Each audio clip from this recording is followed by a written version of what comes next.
All right, now let's look at another main manifestation of the spirit of Antichrist. And this is one it's extremely important for us as Christians to be well informed about at this time. And that is Islam, which is the name for the religion of Muhammad. Islam means perfection, completeness, fulfillment. Muhammad arose in the 7th century of this era in the Arabian Peninsula, claimed to be a prophet, claimed to receive in a cave from an archangel the revelation of the religion, which then became Islam. And he claimed that his religion, Islam, was the true fulfillment of the Old and the New Testament. He claimed that the Christians in the Gospels had perverted the real truth, but he, through Islam, was restoring it. That's the basic claim of Muhammad. And he first believed that because he rejected idolatry and because he rejected the claims of Christianity, the Jewish people would follow him. But he was disappointed. And when they didn't follow him, he turned against them and became a persecutor of them. Now, let's consider the teachings of Islam. Personally, this is my own opinion. At the present moment, I think Islam is the most sinister, powerful force opposing the truth of God at work in the world. It's tragedy that so many Christians in the West have totally misunderstood and underestimated Islam. If it once gains power, it will first and foremost suppress the Jews, and second, suppress the Christians. In Muslim countries throughout the centuries, Christians and Jews have been given the title dhimmi, which means second-class people.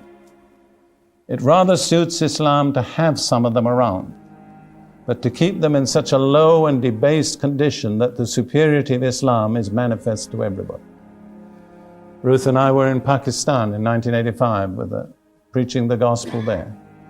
One of the first things that happened was we were taken to visit the Jewish community, the Christian community in Karachi. And I still remember the awful sense of physical sickness when I saw the squalor, the poverty, the debased condition. They had open sewers running in the streets. They just went to the toilet out in the open. And this was the picture of Christianity presented to the people of Pakistan. It suited them, you understand? They didn't want to eliminate them totally. They just wanted to demonstrate the total superiority of Muslims over Christians. For instance, Muslims will never clean latrines. So all cleaners of latrines in Pakistan are Christians. That's basically the Pakistani vision of Christianity. See? And this is just one of countless examples of how the Jews and the Christians have been a totally suppressed, inferior minority in Islamic countries. The oath of a Christian is not accepted in Islamic courts. The evidence of a Christian against a Muslim is not accepted. It's true that Islam has not been guilty of anything so terrible as the Holocaust, but it has a long record of 13 centuries of suppression and contempt for Christianity. It's hard for you who are not familiar to realize with what total contempt they view Christians. You see, the things that we, through Christian inheritance and tradition, regard as excellent, like mercy and forgiveness, to Muslims, they're just weakness. You see, At the present time, the situation in the Middle East, Western politicians, even if they're not Christians, have got a Christian viewpoint. They have a background. They talk about mercy, peace, forgiveness. To the Muslims, that's nonsense. In the Muslim thinking, revenge is a sacred duty. I just want to bring out the totally different spirit that there is, because it's not always obvious. Now, as I pointed out, Islam again has the marks, most of them. It started in association with the Old and the New Testament. It claimed to be the outworking of that revelation of God. But it denies certain basic fundamentals of the Christian faith.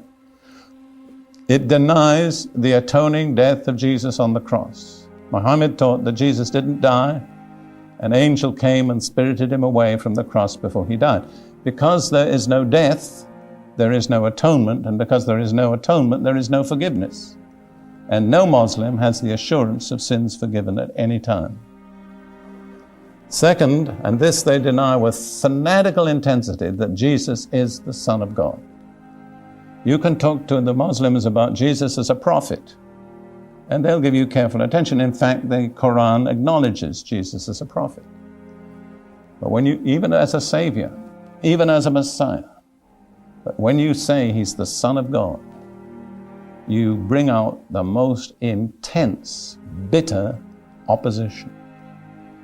In the famous mosque that's called the Dome of the Rock, that's built on the side of what was the Temple of Solomon at one time, in the Arabic inscriptions around it, twice it says, God has no need of a son. Until you've encountered this, you have no idea of the intensity of the opposition to this.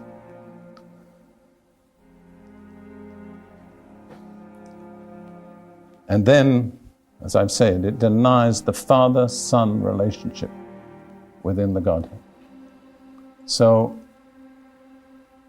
interestingly enough, you see, both these two religions that we've looked at, Judaism and Islam, originate in the Middle East. They will, if you go on a tour in Israel and you have a guide, they'll probably tell you at some point that the Middle East is the origin of the three great monotheistic religions, Judaism, Christianity, and Islam. It's my guess, and I just offer this as something for you to think about, that the spirit of Antichrist will succeed in the professing Christian church in eliminating Jesus. Ultimately, we'll have a Christianity without Jesus. It'll be a moral system, a legal system, a system full of all sorts of pageants and religion, but without Jesus. And you see, once you've eliminated Jesus, you've opened the way for a synthesis of Judaism, Christianity, and Islam. I'm inclined to think, this is just a personal opinion, that the Antichrist will head up such a religion, uniting Judaism, Islam, and apostate Christianity. I think we're a very long way toward it. When you consider that both the Pope and the Archbishop of Canterbury have in recent years conducted in Christian churches ceremonies where Islam and Islamic priests and all sorts of Hindus, American Indians, were all welcomed as brothers together. See, you can just read that in the newspaper, but that is the spirit of Antichrist.